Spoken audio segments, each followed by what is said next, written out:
And welcome back to Primility Primer, your twice weekly reminder to practice keeping your pride and humility in balance so that you can better manage your emotions and make your next decision a better one.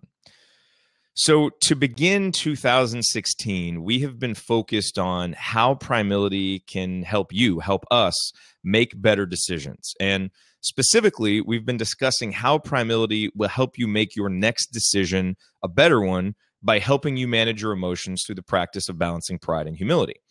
Well, in the last episode, episode 85, we talked about the ironic reality of being human, which often leads to our greatest strength becoming our greatest weakness. And the basic principle that underlies this thought is the same one that underlies primility. Anything in excess is bound to be bad, right? So consider Jeff. Jeff is not a real person. It's just a name that I pulled out of thin air when I was writing this to use as an example. But for purposes of this example, consider Jeff, all right? Now, Jeff might be the happiest person in the world. He's happy all the time.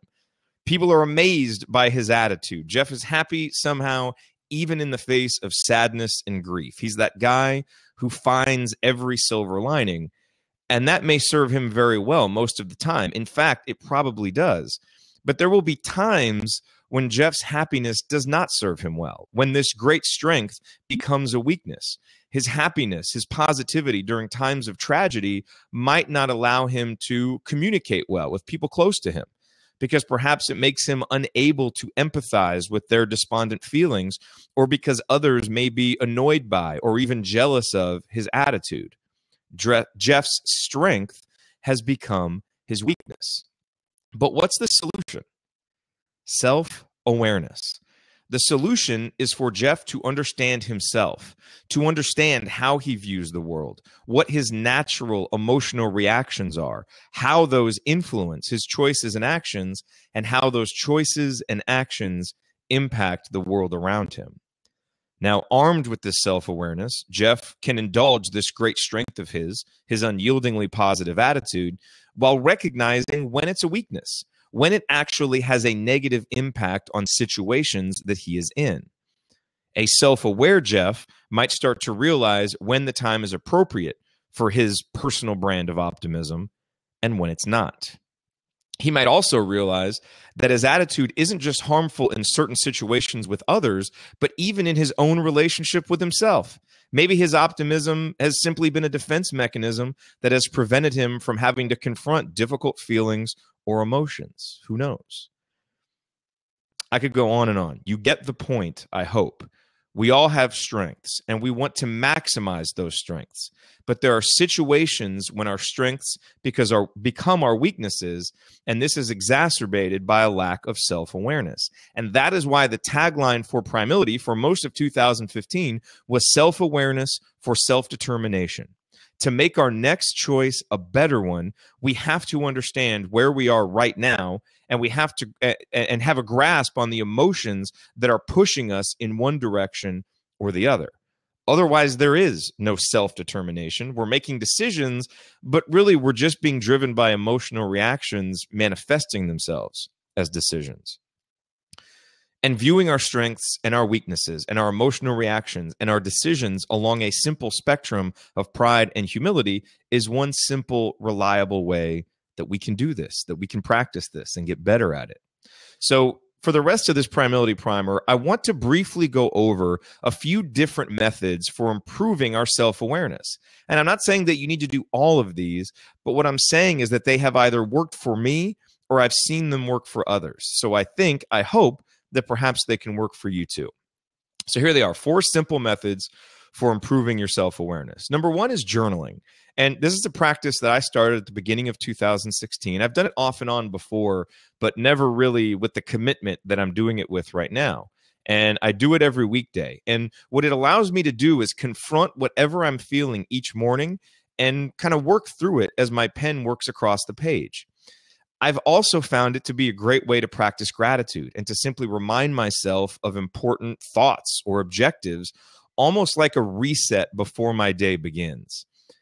I have found that I understand myself better through journaling, and I've become more intentional in my daily actions. I find myself with fewer end of day regrets like, dang it, why didn't I remember to do this? Or crap, I forgot I was going to try and cut back on sugar and create better eating habits. I find myself having fewer of those regrets at the end of the day because I set the intention at the beginning of the day and I don't forget to because I have this daily practice of journaling. And that's the reason why, because I'm often starting out my day thinking about these things and remembering why they are important. And that why is such an important part of sticking with any habit that we want to stick with. So my question is, have you considered making journaling a regular practice for yourself? It can become a daily practice that steadily increases your self-awareness. That's number one. Number two is publishing, performing, or presenting. So another time when I always feel my self-awareness ramp up is when I'm preparing to put something out into the world. Maybe it's a blog post or a podcast like this one. Maybe it's a presentation for work. The point is that it's something public where I am exposing myself to praise, indifference, or criticism. And whenever I have these opportunities, I can't help but confront every fear and insecurity that I have. And I also can't avoid having honest internal discourse about what I really think about a particular subject. Because before I hit publish or get on stage or open up a PowerPoint in a meeting, I want to be damn sure that what I'm presenting is what I believe. So I also want to make sure that it's as good as possible, which means confronting my strengths and weaknesses on whatever the subject may be and whatever the quote unquote performance might entail. So my question on this one is, are there opportunities in your life for you to present your work or your thoughts to others? Because when you do, you will be forced to confront yourself with a sense of urgency and with consequence, which might help you take a giant step toward increased self-awareness. And I will say that if you have feelings of fear, if it makes you afraid to think of, publishing a blog post or doing a presentation or whatever, that is probably a sign that it's absolutely a great thing for you to do, because that process of confronting that fear, working to overcome it, or just fighting through it anyway to give that presentation or do whatever it is that's making you fearful, that journey of self-awareness and self-discovery will be so beneficial. I know it has for me. I've read so many accounts of others where they've said that it has for them, and I'm sure that it can for you too. So number one was journaling. Number two was publishing, performing, or presenting. Number three is diving into a relationship. So I can't even begin to describe how much deeper my own self-awareness has grown since I met Heather. And it's coming up on the 3-year anniversary of the day we met, and we're now married. And a lot of times it amuses me to think back on the guy that she met in April in 2013 at Union Bear, because while I think I was a pretty good guy back then, I have matured in ways that I couldn't really have fathomed. And a big reason for that is the daily impact of developing a truly close relationship with another person. I've recognized and even learned to predict times when I'm being selfish. I've come to better understand my own motivations, my goals, my fears, my insecurities. And I've become so much better at listening and empathizing and learning to think about someone else first who isn't myself. Because at the same time, Heather is sharing her motivations and goals and fears and insecurities with me. And that exchange is making me not only more aware of myself, but more aware of her, which makes me better able to empathize. And the result is that my self-awareness has grown by leaps and bounds. And Heather, I hope, would tell you the same thing. Now, perhaps you are not in a romantic relationship where you can do this. That's okay. Dive in deeper with a friend. Dive in deeper with a family member. When you dive deep and reveal parts of yourself that you've never revealed and learn things about someone else that they've never shared, you get to know yourself better, and your ability to empathize grows leaps and bounds. And you're kind of hearing those words, gratitude and empathy, come up in some of these methods for self-awareness. And I think both gratitude and empathy are ways to improve our own self-awareness. And we certainly know that they are ways to help us better balance our pride and our humility and better manage our emotions and make our next decision a better one. So my question on this one is there a relationship in your life right now that you could dive into deeper? Because if you do, it will improve the self-awareness level for each of you.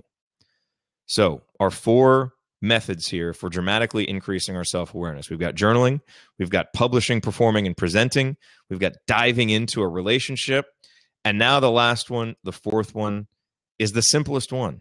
It's just take a walk. And take a walk without headphones, all right? So I get that those first three, they might all seem a little bit difficult to start on right away, but you're going to get no free passes in this Primility Primer episode, because this one right here, number 4, anyone can do it at almost any time. It's simple. Just take a walk. But the catch is that you can't take a walk with your headphones. Just walk, you and the ambient sounds and environment around you, and confront whatever is in your head. If you want to take a little notebook with you to write things down, I'm fine with that. The goal is walk, allow your mind to wander in whatever direction it wants to go in, and embrace whatever thoughts come. Does your mind drift to something that excites you? Does anxiety set in? Whose face is the first that your mind's eye sees? Do any regrets flow in? The goal isn't to judge your thoughts so much as just to see them, to embrace them, and then let them stay or leave on their own accord. Remember, the goal is increased self-awareness, and sometimes that means just seeing where our mind wanders to when we let it. So what are you doing right now? Like this moment, can you get up and go take a walk right now? Or are you on a walk listening to this? Turn it off, spend the rest of your walk in silence. It might be uncomfortable, especially if you're not used to being alone with your thoughts, but it can definitely cause a dramatic improvement in your level of self-awareness, even just doing it once. So those are our 4 proven methods for dramatically increasing our self-awareness. All right. Journaling, performing, presenting, or publishing, diving into a relationship, taking a walk. The goal is to get more in touch with yourself and increase your self-awareness. So let's talk real quick to close here about how this all ties into our big idea. The key with each of these 4 methods is not to spend too much time judging yourself along the way. The key is to understand yourself, not judge yourself. And there's a big difference, because when you understand yourself and when you combine that with an understanding of what your priorities are in life, you become better equipped to make better decisions, the kind that you'll look back on and be happy you made, proud you made, rather than regret. And that's the big idea of Primility, using the practice of balancing pride and humility to better manage our emotions so that we can make our next decision a better one. But you can't balance your pride and your humility if you don't know where you fall on the spectrum. And we only gain an understanding of that through self-awareness. And hopefully one of these 4 methods will help you gain more self-awareness in your own life. So do you have any other methods for improving your self-awareness? Anything that has worked for you? Anything that you've read about? Anything that you've seen a friend do? I would love to know so that I can add to this list in the future. Leave a comment. Email me, jared@primility.com, Jerod @primility.com, or join the discussion in our Primility Facebook group. Go to primility.com/Facebook. And if you aren't in that group, request access. I will be happy to let you in and join that discussion. They're always very rewarding discussions whenever anybody chimes in, and I hope that you will as well. All right, well, that concludes this part of today's Primility Primer episode, but it is Thursday, which means that it is Thank You Thursday, and that is the time each week when I read a thank you note that I've written, simply in hopes of maybe spurring some gratitude in you. And then we will have our gratitude gathering if anybody is here to gather. I haven't looked up at the Blab page yet since I've been focused on this presentation. So we will see if anybody is there. But to start, I want to read my thank you note for this Thursday. And this thank you note, it's one of those that I've been thinking about writing for a while and just haven't done it. And so that's why I like having this time every Thursday where I make myself write a thank you note, because there will be times I'll think to myself, I don't know who to write one to this week, but then I'll always come back on something and either remember one I thought about writing before or recognize something that I should be thanking someone for that I haven't done. And so this one goes out to Damian Farnworth, one of my coworkers at Rainmaker Digital, who I previously hosted another show with called The Lead. We recently turned the reins for The Lead over to some other folks at our company. We simply had other things that we had to do at work. Hosting The Lead was no longer something that we could maintain doing, but that doesn't mean that I don't miss it. And so here is my thank you card to Damien. Dear Damien, It feels a little bit late to be sending you this now, but I couldn't shake this urge to thank you for joining me on the lead for so many episodes, for being a great co-host, and for making that experience so much fun. I miss our recording sessions now that we're not running that show anymore. There were so many times when I wasn't sure what to discuss for a particular episode, and you'd come through with a great outline that would turn into a dynamite episode. It was such a blast working with you on it, and I hope someday in the future that there is another project with our names on it so we can put our chemistry to good use again. Signed, Jared Wolverine Morris. If you listen to the lead, you will get that inside joke. If you don't get that joke, look at my hair, pretend that I don't have this part of the mustache, and perhaps you will get it. All right. So that concludes this Primility Primer episode. But what it does is it brings us to our gratitude gathering. I do see that some folks are here. Thank you all very much for being here, for joining me. And so that is what I'm thankful for. I'm going to open up this seat here. If anybody wants to join me and come on and talk about what you're thankful for, you can jump on the seat if you want to put it in the chat. Whatever works for you. This is simply a time each week where we can all gather together, state what we're thankful for. I just find that having a certain time each week to think about it helps me maintain my practice of gratitude. And so I want as much as possible to share in that experience with all of you. So if anybody would like to, you are welcome to come on. If not, we can close this episode up, and I'll be back on Monday, and I'll be back here on Thursday of next week and every Thursday after that to continue doing this.